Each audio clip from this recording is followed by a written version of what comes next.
네, 우리가 마스크가 껴서 좀 답답하지만 옆에 분하고 다시 한번 인사해 봅니다. 사랑을 축복합니다. 은혜 많이 받으시기 바랍니다. 네. 오늘은 기독교 절기로 맥주 감사주일입니다. 하나님이 6개월 동안에 적당한 비와 바람, 햇볕을 주셔서 보리가 잘 익게 하시고 보리의 첫 단을 하나님께 드리면서 드리는 풍성한 절기입니다. 우리는 도시에서 살기 때문에 농사 짓지 않지만 도시의 맥주 감사절은 지난 6개월 동안에 하나님이 우리에게 부어주신 많은 은혜, 또 사랑, 이런 것들에 감사해서 6개월간의 풍성한 은혜를 묶어서 올려드리는 가장 큰 절기 가운데 하나입니다. 특별히 올해 맥주절을 지키면서 우리의 마음이 참 많이 힘듭니다. 코로나 그리고 경제적인 어려움, 또 정적인 불안함, 이런 것 때문에. 그러나 여러분, 우리가 풍성한 가운데 우리가 드리는 감사도 하나님 기뻐 받으시지만 힘들고 어려운 가운데 우리가 감사하는 것을 또 하나님 기뻐 받으실 줄로 믿습니다. 오늘은 맥주절을 맞이해서 무슨 말씀을 전할까 하다가 룻기에 대해서 말씀을 전하도록 하겠습니다. 이스라엘 민족은 맥주 감사절이 되면 그들이 읽었던 성경이 룻기입니다. 왜냐하면 룻기 보면 나오미와 룻이 모압 땅에서 고통당하고 베들레헴으로 돌아올 때 그때가 보리가 익을 때였어요. 그때가 맥주절 때였습니다. 그리고 그들이 먹고 살기가 막막했을 때 룻이 보아스의 밭에 가서 이삭을 줍지요. 이런 모든 것들이 맥주절쯤에 일어났기 때문에 이스라엘 민족은 맥주절 때는 룻기를 읽게 됩니다. 그래서 오늘 전 여러분들에게 룻기에 대해서 말씀을 전하도록 하겠습니다. 내용은 여러분들이 너무나 잘 아는 내용입니다.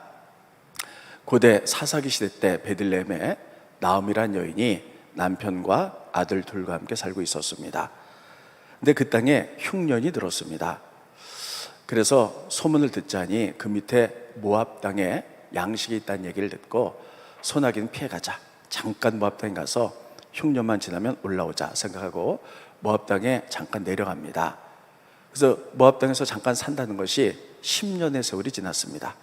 그 10년 동안에 아들들이 장성해서 모압 며느리 둘을 얻습니다. 근데 10년 만에 그 자기 남편 그리고 두 아들들이 다 죽습니다. 그리고 자손을 잃지 못하고 과부만 셋 남습니다. 시어머니, 며느리 둘. 그때 베들레헴으로부터 소식이 돌아오는데 베들레헴이 이제 흉년이 끝나고 풍성한 풍년이 왔다, 회복됐다는 이야기를 듣고 그때 돌아가자 생각을 하고 며느리들에게 이야기합니다. 너희 고향으로 돌아가라. 그래서 작은 며느리 오르반 돌아가고 큰 며느리 룻은 이렇게 얘기합니다. 어머니와 같이 이스라엘로 돌아가겠습니다. 그래서 돌아와요. 근데 돌아올 때 보니까 보리가 익을 때라서 아주 황급빛에 이런 풍년이 들었습니다. 돌아왔는데 먹고 살 길이 막막하지요. 그래서 며느리가 이렇게 얘기합니다. 어머니, 제가 추수하는 데 가서 떨어진 나닷을 주워서 먹고 살겠습니다. 근데 우연히 갔는데 보아스라는 부잣집 밭에 가서 사람들이 추수할 때 떨어진 나닷을 주워서 어머니를 봉양하고 살아갑니다. 근데 나중에 알고 봤더니 이스라엘 나라에서 자기를 기업으로서 책임질 사람이 그라는 사실을 깨닫고 그와 결혼하게 되었고, 그래서 행복하게 잘 살았다. 그래서 그들을 통하여 태어나서 다윗 왕이 태어났고, 태어나서 예수 그리스도가 탄생하게 되었다. 그래서 마태복음 1장에 보면 예수의 족보가 나오는데 거기에 족보 가운데 쭉 보면 룻이라는 여인이 이름이 들어가게 됩니다. 여러분 잘 아는 이야기입니다. 오늘 저는 이 이야기를 통해서 여러분들에게 세 가지로 말씀을 나누어서 전하도록 하겠습니다. 첫째, 본문 말씀을 통해서 하나님이 우리에게 주는 교훈은 뭐냐면 우리가 낯선 땅에 갈 때가 있다는 거예요. 그때 우리는 어떠한 믿음으로 나가야 되는가 하는 것들을 우리들에게 보여주고 있습니다. 낯선 땅. 여러분, 여러분이 다니는 교회와 여러분의 직장 그리고 여러분의 가정은 아주 익숙한 곳이죠.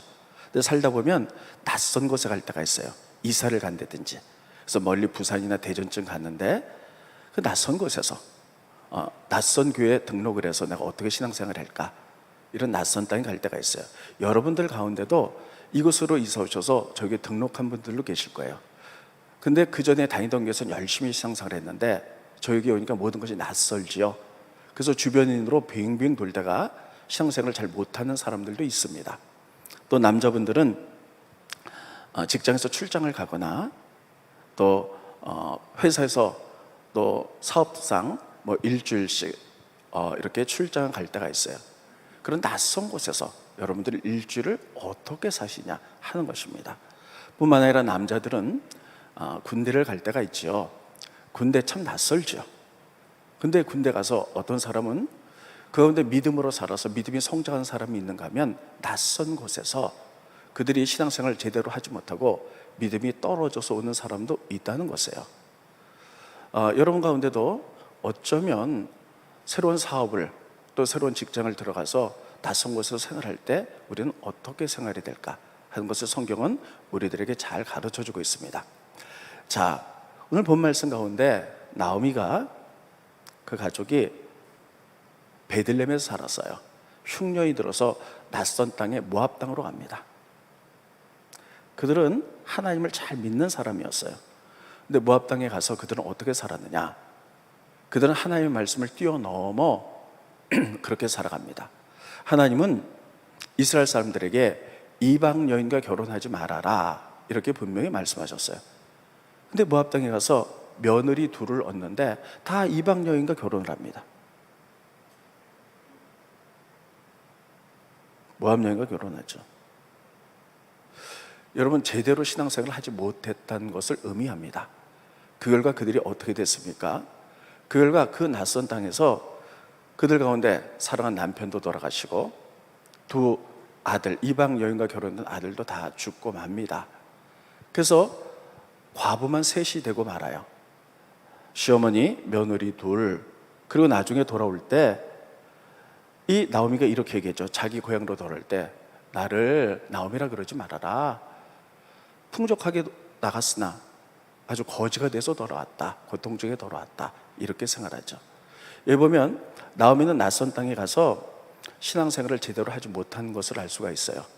그 결과 믿음 다 잃어버리고 고통 중에 돌아왔다. 그런데 성경에 보면 낯선 땅에 갔지만 뜻을 정하고 하나님 뜻대로 살아서 위대하게 축복을 받은 사람들이 있습니다. 그런데 대표적인 사람이 다니엘입니다. 다니엘은 어린 소년이었어요. 그런데 바벨론 나라가 쳐들어와서 나라가 망한 것을 눈으로 봤습니다. 그리고 바벨론 나라에 잡혀갔어요. 그런데 다니엘은 굉장히 높은 귀족이었던 것 같습니다. 그때 바벨 왕 느부갓네살이 잡혀온 포로 가운데 귀족들과 젊은 청년들이 있으면 그 아이들을 데려다가 교육을 시켰어요. 그래서 바벨론화 만들어서 근위병으로 만들었습니다. 근데 그 소년 가운데 이 다니엘과 세 친구들이 들어갔어요. 그래서 왕의 밑에서 훈련을 받는데 매일 아침에 좋은 식사가 나옵니다. 근데 그 좋은 식사는 바로 바벨론 왕이 우상에게 절했던 그 식사를 내주는 거예요. 여러분, 다른 소년들은 그냥 그것을 먹습니다. 근데 다니엘은 성경에 봤더니 뜻을 정했다. 내가 비록 바벨론 아래 포로로 잡혀온 것은 나라가 하나님을 경외하지 못하고 죄를 짓고 해서 바벨론으로 잡혀왔는데 여기서조차 내가 우상에게 절한 떡을 먹을 수 없다. 나는 하나님 뜻대로 살겠다고 뜻을 정합니다. 낯선 곳에 왔지만 말씀대로 살기로 결정하는 거예요. 스크린 보십니다.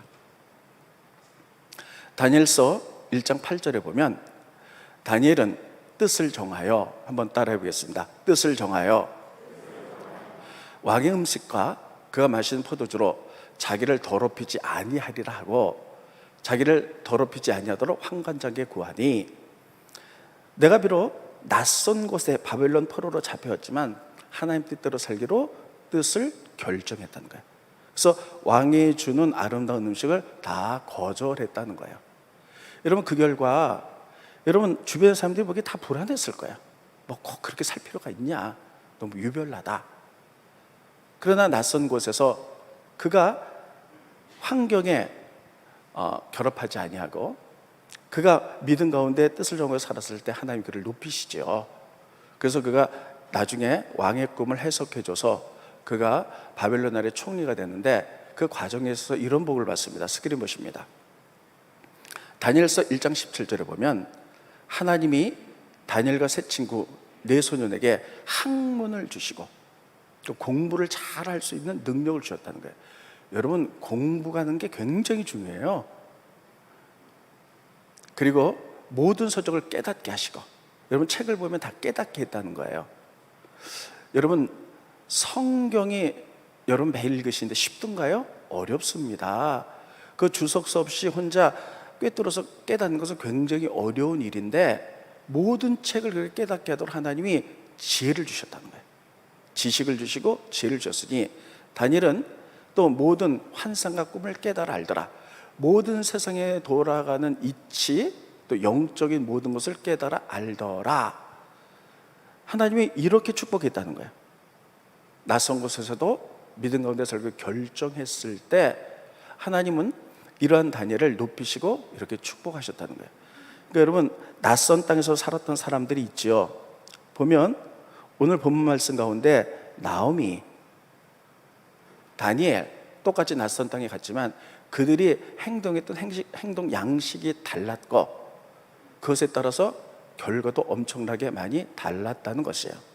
사실 이스라엘 역사를 보면요, 구약부터 쭉 보면 전부 다 낯선 땅에서 살았던 일들이에요. 그들이 낯선 곳에서 어떻게 믿음 가운데 살았는가 하는 것을 보여주는 것이 구약입니다. 예를 들면 하나님이 아브라함을 부르세요. 아브라함 갈 때 우르에서 살고 있었죠. 근데 부르세요. 그래서 가나안 땅에 가라. 전혀 낯선 것이죠. 문화도 다르고 종교도 다르고 사람들도 다르고. 그래서 가나안 땅에 갔는데 하나님이 다시 애굽으로 내려가라. 애굽에서 400년 있죠. 애굽은 또 전혀 다른 제국이고 문화도 다르고 모든 다 다른 곳이에요. 근데 하나님이 애굽에서 400년 만에 또 가나안 땅에 들어갔는데 광야로 집어넣습니다. 사람이 살아갈 수 없는 그런 광야에서 40년을 보내요. 또 낯선 곳으로 가는 것이죠. 거기서 또 가나안으로 가죠. 가나안에서 정착해 살다가 나라가 멸망해서 북이스라엘은 아수르로, 남쪽 유다는 바벨론으로 포로로 잡혀갑니다. 이렇게 구약이 끝나죠. 이것을 보면서 이스라엘 역사는 믿음의 조상 아브라함부터 시작해서 우르에서 가나안으로, 가나안에서 애굽으로, 애굽에서 광야로, 광야에서 가나안으로, 아수르로, 바벨론으로 계속 낯선 곳을 이동하며 살았던 역사라는 것을 알 수가 있어요. 그들이 계속해서 문화도 다르고 사람도 다르고 인종도 다른 이런 곳에서 그들이 어떻게 살았느냐라는 것들을 쓴 것이 바로 성경입니다. 그들 가운데 대부분의 사람들이 이렇게 낯선 곳, 전혀 물선 곳에 갔지만 믿음으로 살았다는 거예요. 또 때로는 낯선 곳에 살면서 그들이 불평하고 원망하고 좌절하고 우상 섬기고 살았던 이런 역사들 그대로 쓰고 있는 것이 구약 성경입니다. 그렇다면 이런 것들을 통하여 오늘 본 말씀 나오미야 또 다니엘의 얘기를 통해서 하나님 우리들에게 묻고 계세요. 낯선 곳에 우리가 가게 될 때 우리는 어떻게 살아야 될까? 낯선 곳. 오늘 아침에 일부 예배 때도 예배를 마치고 나니까 어떤 분이 저를 같이 잠깐 얘기할 때가 있었어요. 목사님, 오늘 이 말씀이 저에게 많은 위로가 됐습니다. 그래서 무슨 말씀입니까? 그랬더니 이사를 가신대요. 그래서 이제 이사를 가는데 정말 낯선 곳으로 이사 가서 사람이 참 새로운 곳으로 가면 좀 두려움도 있잖아요. 내가 어떻게 살아야 될까 마음이 결정됐다는 거예요. 여러분, 그렇습니다. 우리가 익숙한 곳이 있어요. 교회, 우리 교회, 여러분 가정, 직장, 사업도. 그래서 우리가 익숙하게 살아가요. 근데 우리가 출장을 간다든지 군대를 간다든지 여행을 간다든지 우리가 코로나 때문에 어려움 당하지만 또 많은 사람들이 7월, 8월에 여행들도 갈 거예요. 뭐 3박 4일, 뭐 일주일, 외국은 갈 수 없지만 이렇게 낯선 곳에 가서 우리는 어떻게 살아야 할까 하는 것입니다. 어떤 사람은 잠깐 일탈하기도 해요. 하나님이 없는 시간을 경험하기도 합니다. 마시고 즐겁게 육적으로 지내다가. 그러나 또 어떤 사람은 우리가 비록 여행을 간다 할지라도 여행은 하나님 주신 쉼의 개념이다. 쉬고 돌아서도 열심히 해야지 하면서 결정하고 가는 사람도 있어요. 휴가 가서 난 이렇게 할 것이야, 저렇게 할 것이야. 그래도 꼭 기도로 할 것이고 말씀도 읽을 것이며 내가 육의 즐거움이 아니라 좀 쉬고 돌아서 열심히 할 것이야. 이렇게 결정하며 가는 사람도 있다는 것이에요. 낯선 곳에 우리가 나가게 될 때 우리는 어떤 결정을 해야 될까 하는 것을 우리에게 보여주고 계십니다. 저는 제 평생에 가장 믿음이 빛났던 시절이 군대 3년이었던 것 같습니다. 제가 지금부터 40몇 년 전에 군대 갈 때 그때는 군대가 굉장히 엄격했어요. 그때 많은 선배들이 이렇게 얘기했습니다. 군대는 굉장히 힘들다. 근데 주변에 보니까 믿음이 좋은 청년들이 군대 갔다가 믿음을 다 잃어버린 청년들도 있어요. 또 어떤 청년은 군대 가서 오히려 어려운 가운데 하나님만 의지했다가 믿음이 좋아져서 나온 청년들도 있었어요. 그래서 저는 군대 갈 때 저희 교회 담임 목사님이 저에게 안수해 주셨고 또 제가 마음속으로 결정했습니다. 군대 가서 내가 하나님 뜻대로 살아보자. 그래서 두 가지를 결정했어요. 하나는 군대 가서 꼭 성수주를 해보자. 두 번째는 군대 가서 꼭 성경을 읽자. 지금은 그런 게 있는지 모르겠습니다. 옛날에 군대 가면요, 이렇게 파란 요만한 책에 기도원 옆에서 나온 신약 성경을 줬어요. 파란 성경책이에요. 거기에는 신약과 시편이 들어있었어요. 근데 그것을 가지고 여기 포켓에다 넣고 한 50분 훈련받고 10분 쉬는 시간에는 참을 얼른 새서 10분 동안에 그 성경을 참 많이 봤습니다. 제가 목회하면서도 성경 많이 봤지만 군대 시절에 참 성경을 많이 봤던 것 같아요. 그리고 군대에서 성수주의를 한다는 게 굉장히 어렵습니다. 근데 제가 하나님께 그거 할 수 있는 길을 열어주십시오 라고 기도했을 때 믿음의 대대장님을 만났어요. 그리고 믿음의 좋은 분들을 많이 만났어요. 그래서 야전 훈련을 나가도요, 특별히 허락하셔서 가까운 민간교회에 갈 수 있도록 해서 거의 꼭 성수주를 했던 것들이 기억납니다. 근데 뜻을 정한다는 것 굉장히 중요하죠. 여러분, 우리가 때로는 낯선 곳으로 이사 가기도 하고 낯선 곳을 방문하기도 할 때 또 어떤 우리가 이사를 가서 다른 교회 갈 수도 있고 저희 교회 여러분들도 이사 와서 저희 교회 등록했을 때 낯선 곳이잖아요. 그런데도 불구하고 그래 기도하고 열심히 해야지 해서 교회 안으로 들어온 사람이 있고 다른 교회에서는 정말 열심히 했는데 우리 교회가 낯설다 보니까요 못 들어오고 빙빙 돌다가 믿음이 떨어지는 사람들도 있다는 것이에요. 그러므로 여러분, 우리가 어떻게 살 것인가 믿음으로 결정할 수 있는 여러분들이 되시기를 예수님 여러분 축원드리겠습니다. 하나님은 우리들에게 첫째 이것을 말씀하세요. 두 번째, 우리가 믿음 가운데 살지 못했을 때 하나님은 우리들에게 돌아오라, 회개, 돌아와 라고 말씀하세요. 여러분, 이렇게 오늘 본 말씀 가운데 나오미하고 그 가족들이 모압 땅에 가서 이방 여인들을 며느리로 얻고 믿음 생활을 제대로 못했을 때 하나님은 고난을 주면서 돌아오라, 돌아오라는 말이 히브리 말로 슈브입니다. 따라했습니다. 슈브, 돌아와 이렇게 말했는데 하나님 지금도 우리가 신앙생활 제대로 하지 못하고 불순종하고 잘못 나갔을 때 하나님은 돌아와 말씀하세요. 어떻게 말씀하냐면 우리 양심을 통해서 말씀하시고 또 때로는 어떤 사람을 통해서 말씀하시고 사건을 통해서 말씀하세요. 근데 들을 기가 없었을 때 이게 못 듣는 거예요.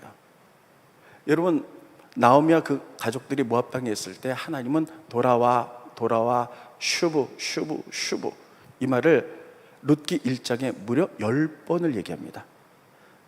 돌아오라 하는 말이 10번이 나와요. 이걸 다 찾아볼 수는 없고요. 세 군데만 볼게요. 스크린 보십니다. 룻기 1장 6절에 보면 그 여인이 모압 지방에서 여호와께서 자기 백성을 돌보시사 그들에게 양식을 주셨다 함을 듣고 이에 두 며느리 함께 일어나 모압 쪽에서 돌아오려고 슈브 하려고 하여 또 1장 7절 있던 곳에서 나오고 또 며느리도 그와 함께 하여 유다 땅으로 돌아오려고 길을 가다가 슈브 또 10절 나오미에게 이르되 아니니이다 우리는 어머니와 함께 어머니 백성으로 돌아가겠나이다 슈브. 제가 시간 관계상 세 절만 봤지만 집에 가서 보시면요 슈브 슈브 슈브 슈브 돌아와 돌아와 돌아 10분이나 써 있어요. 그게 뭐냐면 하나님이 돌아오라는 강력한, 그래서 그들이 다 잃어버리고 고난 가운데 돌아갔지요. 고난 가운데 돌아갔는데 하나님은 우리를 돌아오라는 이유는 따라오겠습니다. 하나님은 축복과 회복의 하나님, 네. 우리를 회복시키기 위해서. 그래서 그들이 다 잃어버리고 결국 나중에 돌아가죠. 돌아갔을 때 보니까요, 옛날에 흉년으로 그 메말랐던 땅이 지금 보리가 익어서요, 황금 들판이 쫙 펼쳐졌다는 거예요. 스크린 보십니다. 룻기 1장 22절에 보면 나오미가 모압 지방에서 그의 며느리 모압 여인 룻과 함께 돌아왔는데, 이것도 슈브죠. 1장 22절. 그들이 보리 추수할 때에 베들레헴에 이르렀다. 그러니까 맥추절쯤, 지금쯤에 이르렀다. 그래서 여러분, 그들이 정말 아무것도 없어서 굶어 죽을 것 같아서 그 땅을 떠났지만 많은 고난을 당하고 그들이 돌아올 때 하나님이 돌아와 해서 돌아올 때 보니까요, 황금 들판이 쫙 펼쳐졌다는 거예요. 이것은 무엇을 의미하냐면 회복을 의미합니다. 오늘 오신 분들 가운데도 혹시 여러분, 우리가 일탈된 생활을 하다가, 우리들은 알지 못하죠. 여러분의 삶의 깊은 곳은 여러분만 아시는 거죠. 하나님을 떠나 일탈된 생활을 하다가, 때로는 불순종하다가 많은 고난과 어려움 가운데 슈브 돌아오라 들을 귀로 깨닫고 돌아왔을 때 하나님은 우리들에게 황금 들판을 보여주듯이 회복을 약속할 줄 믿으시기 바랍니다. 이게 하나님이 약속하는 거예요. 그런데 중요한 것은 그렇게 말씀했는데도 돌아오지 않는다면 어떤 일이 벌어질까 하는 것이. 그럼 하나님이 어떻게 하느냐? 로마서 1장에 보니까요, 그냥 내버려 두세요. 따라해 보겠습니다. 내버려 둔다. 굉장히 무서운 얘기예요. 하나님 내버려 둔다. 그래서 그냥 내버려 뒀다가 그들의 죄악이 쌓이면 하나님 그냥 심판해 버리시고 말아요. 여러분, 우리에게 자녀가 있잖아요. 또 우리 주변에 사람들이 있잖아요. 우리가 보기에 이게 잘못 산다 그러면 때로는 교훈하고, 때로는 다서 그렇게 하면 안 돼, 이렇게 하다가 한 번도 또 계속 일탈된 생활, 잘못된 생활, 죄된 생활로 고집으로 나가면 이러잖아요. 아유, 그냥 내버려둬, 이렇게 나가죠. 하나님도 그래요. 로마서 1장을 조금 이따 스크린을 통해서 볼 텐데 1장의 내용은 다음과 같습니다. 이렇습니다. 하나님이 사람들을 진노해서 심판하겠다는 거예요. 그 이유는 하나님을 알만한 것들이 그들 가운데 있다는 거예요. 그럼에도 불구하고 하나님을 영화롭게도 안 하고 감사하지도 않을 때에, 그리고 일탈된 생활로 잘못 살아갈 때에 하나님이 돌아오도록 계속 권면하지만 그러지 않을 때 하나님이 그냥 내버려둔다, 내버려두겠다, 내버려두겠다. 그리고 3번을 얘기하세요. 스크린 보십니다. 로마서 1장 24절 보면 24절, 26절, 28절입니다. 보면 그러므로 하나님께서 그들을 마음의 정욕대로 더러움에 내버려 두사 그들의 몸을 서로 욕되게 하셨으니, 그냥 내버려 두죠. 또 넘겨주세요. 26절. 이 때문에 하나님께서 그들을 부끄러운 욕심에 내버려 두셨으니 곧 그들의 여자들도 순리대로 쓸 것을 받고 영리로 쓰며. 이거 잠깐 설명할게요. 그 당시에 로마에 이런 동성애적인 것이 굉장히 강했다는 거예요. 그래서 남자가 남자로 더불어, 여자가 여자로 더불어 부끄러운 일을 해서 이게 아니다라고 하나님 계속 말씀하고 돌아오기를 원했는데 안 듣는 거예요. 그러니까 하나님이 어떻게 됩니까? 그냥 둔다는 거예요. 나중에 그냥 둬서, 또한 그들의 마음이 하나님 두기를 싫어하며 하나님께서 그들을 그 상실한 마음대로 내버려 두사 합당하지 못한 일을 하게 하셨으니, 그리고 그 다음에 보진 않았죠. 29절 30절에 보면요, 자기도 그런 일들을 하면서 다른 사람이 그런 일을 하는 것을 옳다고 말한다는 거예요. 하나님 다 내버려 뒀다가 죄악이 쌓이면 그때 심판의 하나님의 진노가 임한다라고 로마서 1장에 이렇게 돼 있어요.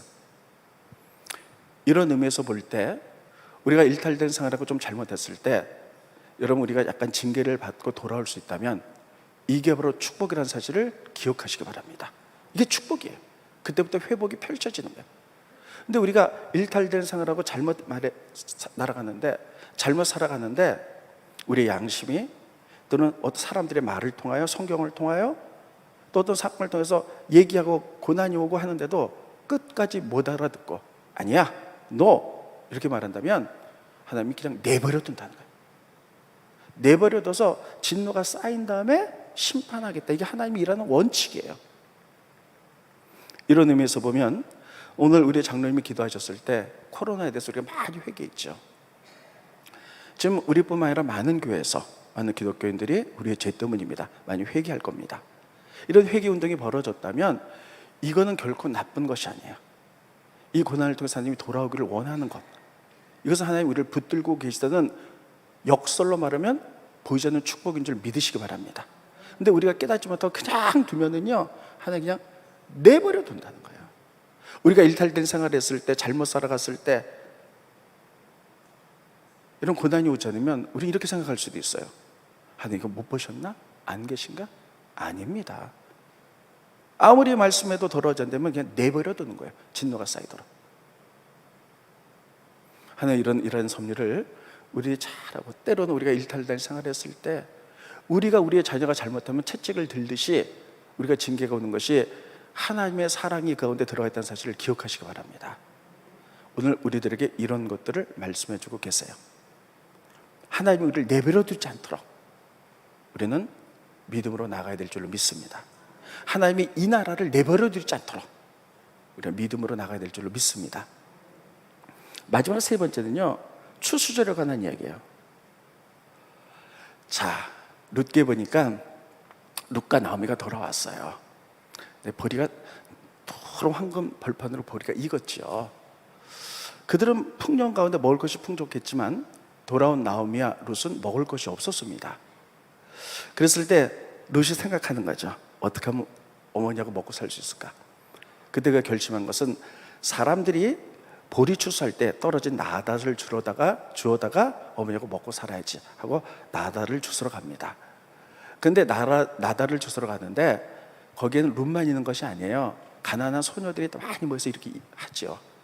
근데 룻이 갔던 것이 그 당시에 부자였던 보아스의 밭이었어요. 그래서 막 나닷을 줍는데 보아스가 그것을 보면서 이렇게 얘기합니다. 일꾼들에게, 저 소녀들은 가난하다. 그리고 그들을 뭐라 그러지 말고 나닷을 좀 흘리고 또 보리를 이렇게 통째로 좀 버려라. 그들이 먹고 살아갈 수 있도록 이렇게 얘기를 해요. 스크린 보십니다.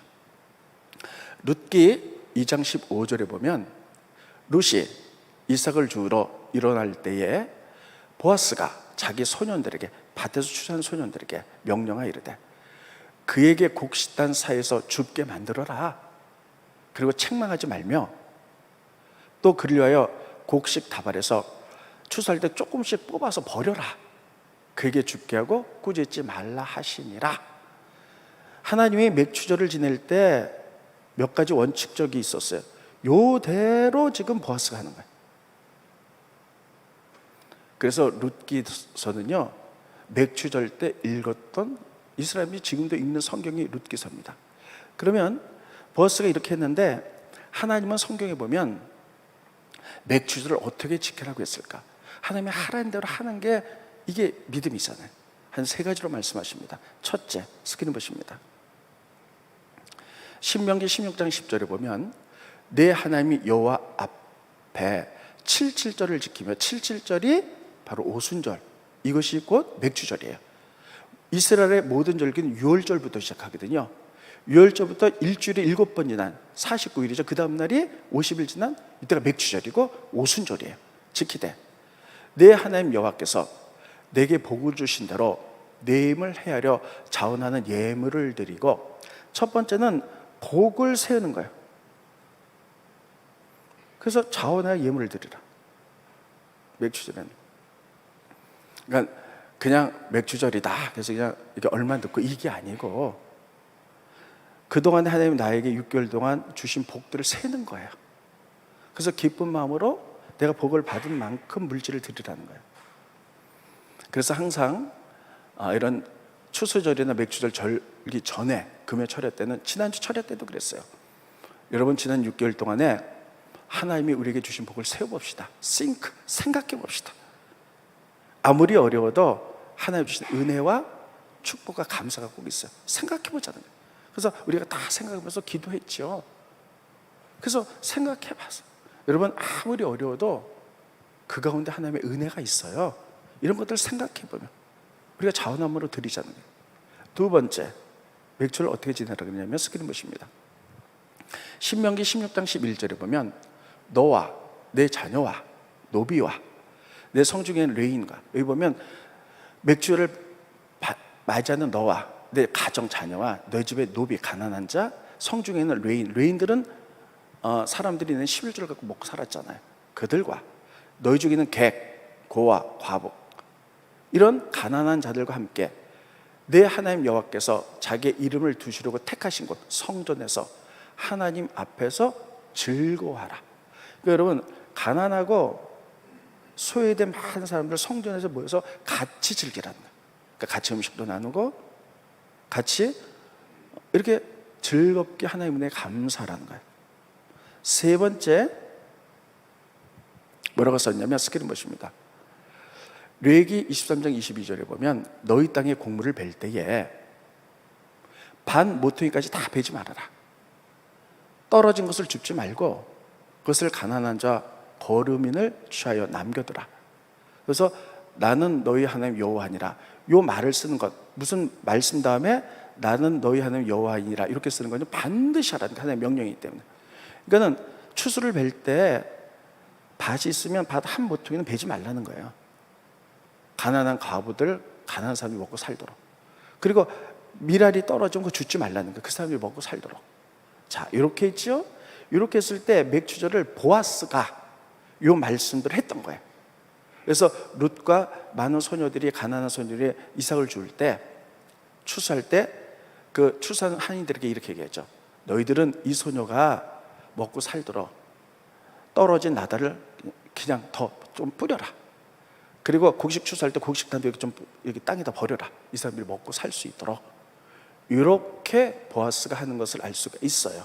그래서 맥주를 이렇게 지켰는데 가장 중요한 얘기 하겠습니다. 맥주를 이렇게 우리가 나누면서 이렇게 지키잖아요. 그동안에 우리가 교회에서 많은 절기 때 어떨 땐 다 하기도 하고 어떨 때는 일부를 가난한 자와 이렇게 같이 나누기도 했어요. 근데 하나님 이렇게 말했어요.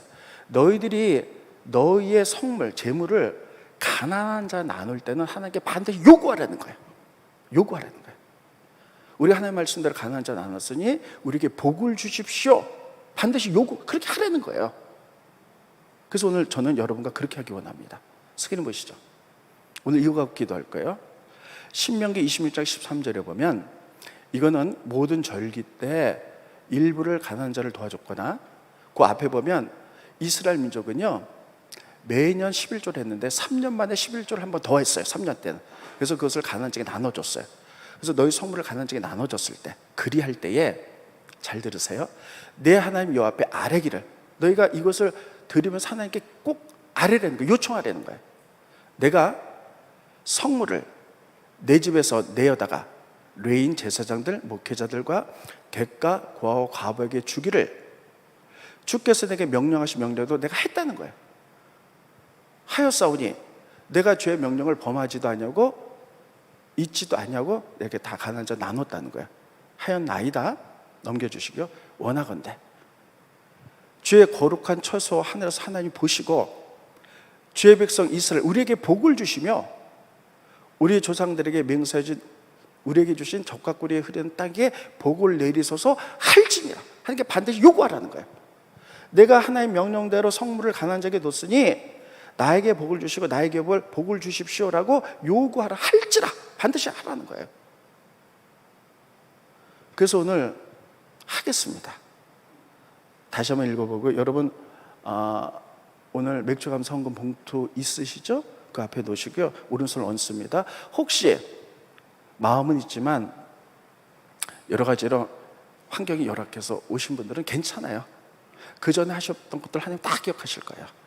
우리 중심을 오신 하나님께서 그냥 이렇게 성경 손을 얹고요, 이거 하나님께, 하나님이 말하고 요구하라 그랬으니까, 하나님 저희가 오늘 맥주절 헌금을 드립니다. 이 가운데 일부를 가난한 자를 위해서 씁니다. 그러면 하나님이 나에게 복을 주시고 나의 기업에 복을 내리라고 할지라고 요구하라 그랬으니 요구하겠습니다. 하나님이 주실 줄로 믿습니다. 우리 다시 한번 읽어보고요. 15절 아니 그 앞에 거 13절 15절 읽어보시고 우리 기도하고 마치겠습니다. 다 같이 한번 읽어봅니다. 시작. 그리할 때에 내 하나님 여호와 앞에 이르기를 내가 성물을 내 집에서 내어 레인과 객과 고아와 과부에게 주기를 주께서 내게 명하신 대로 했사오니 내가 주의 명령을 범하지도 아니하였고 잊지도 아니하였나이다. 원하건대 주의 거룩한 처소 하늘에서 보시고 주의 백성 이스라엘에게 복을 주시며 주의 조상들에게 맹세하여 우리에게 주신 적과 꿀이 흐르는 땅에 복을 내려서 할지라. 하나님이 하라 그랬어요. 그래서 여러분 하는데 15절은 이렇게 기도하세요. 우리가 드리는 예물을 가난한 자가 일부 나누겠습니다. 하나님이 이것을 하늘에서 보시고 나에게, 주의 백성 이스라엘, 나에게 복을 주시고 우리 조상에게 맹세하여 우리에게 주신 적과 꿀, 우리의 기업, 사업이나 또 우리의 직장, 우리의 가정에 복을 내리소서. 하나님 요구하고 한다 그랬잖아요. 이렇게 기도하시길 바랍니다. 네, 이 시간에 기도하는데요, 여러분 봉투를 이렇게 놓으시고 오른손 얹으세요. 그리고 괜찮습니다, 준비가 안 된 분들은요 그럴 수 있어요. 그냥 성경책 오른손 얹으세요. 그리고 이 말씀을 기초로 우리 각자 기도하겠습니다. 하나님, 하나님께 예물을 드리는데 하나님이 요구하라 그래서 우리가 요구합니다. 예물이 일부가 가난한 자에게 쓰여질 때 하나님 보시고 그리고 우리에게 복을 주시고 우리 기업을 복을 주신다고 하셨사오니 그렇게 되기를 원합니다. 복 주십시오. 그리고 우리가 축복의 통로가 되기를 원합니다. 자, 우리 잠깐 마스크 써서 큰 소리를 낼 수 없지만 잠깐 1분간 잠깐 기도하겠습니다. 기도합니다.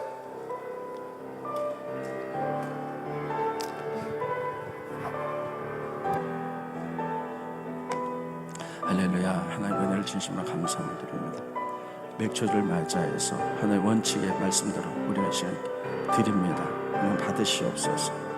특별히 하나님, 우리들이 이것을 받은 복을 세어보며 드리게 하게 하시고 가난한 자 일부 나눌 때 우리에게 복을 주시고 또 우리의 가정과 자녀와 사업과 직장을 보여준다 약속했사오니 우리가 하나님이 하라고 말씀해서 우리가 기도합니다. 우리 복을 주시고 축복의 통로에서 내 영광을 드리게 부족함이 없도록 하나님 도우시고 역사하시고 축복하여 주시옵소서. 내 약속이 이루어지길 바랍니다. 고마우신 주님, 은혜를 감사함을 드립니다. 맥주절을 맞이해서 하나님의 말씀을 원칙으로 하여 이 시간 기도합니다. 특별히 너희가 받은 성물을 가난한 자와 함께 일부 나누면서 드리면 하나님 요구하라고 말씀했습니다. 우리에게 복을 주시고 우리의 가정과 직장과 사업터와 앞날과 또 우리의 모든 것에 복을 주시기를 원하노라. 원하고 하나님께 기도하라고 말씀했사오니 그 약속에 비추어 우리가 기도합니다. 하나님 받으시고 우리에게 복을 주십시오. 우리 가정과 자녀와 사업과 직장과 앞날을 여시는 복을 허락하여 주실 줄로 믿습니다. 그리고 우리가 이러한 복을 받아 계속 축복의 통로가 될 수 있도록 인도하여 주시옵소서. 예수님의 이름으로 기도합나이다. 아멘.